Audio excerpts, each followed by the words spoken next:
Noël approche et le chantage au Père Noël est encore en vigueur cette année.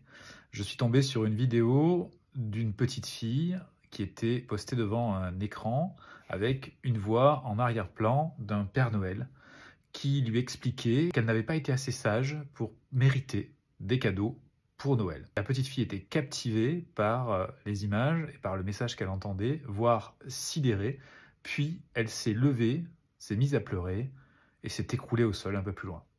La maman lui demandant « Mais qu'est-ce qui t'arrive ?»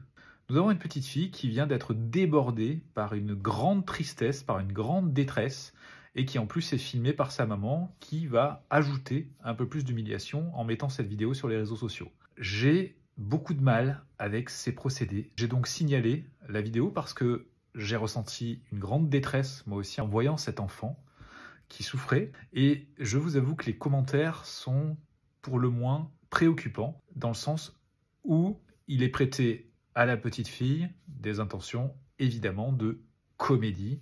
Et je vous passe les autres commentaires beaucoup plus rudes.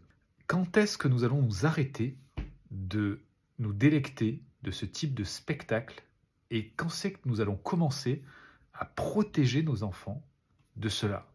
Ce soir, je suis un peu fatigué, du coup, d'être ainsi spectateur, un peu impuissant de cette prolifération de vidéos où les enfants sont moqués, humiliés, violentés, avec des modérateurs au niveau des réseaux sociaux qui ne font pas leur boulot. Et là, on peut dire, le premier modérateur, logiquement, c'est le parent, qui doit prendre ses responsabilités et se dire, est-il pertinent d'exposer mon enfant qui est en train de pleurer par rapport à une vidéo avec un Père Noël? Le bon sens va tout de suite nous orienter sur la réponse, non.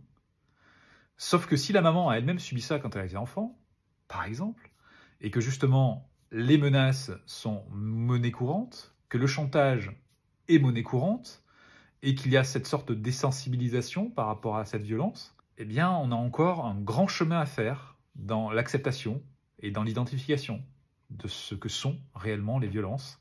Et surtout, on a un travail de réparation pour les adultes qui ont subi ce type de violence, afin qu'eux-mêmes cessent de valider ceci et sortent de ce cercle vicieux. Donc j'ai aussi envie d'avoir de l'espoir pour qu'on puisse faire changer les choses, en informant, en formant aussi. Et je me dis que si tous nous nous y mettons, on va pouvoir faire avancer les choses dans le bon sens. En tout cas, merci à tous pour votre aide et continuons sur ce chemin. Merci.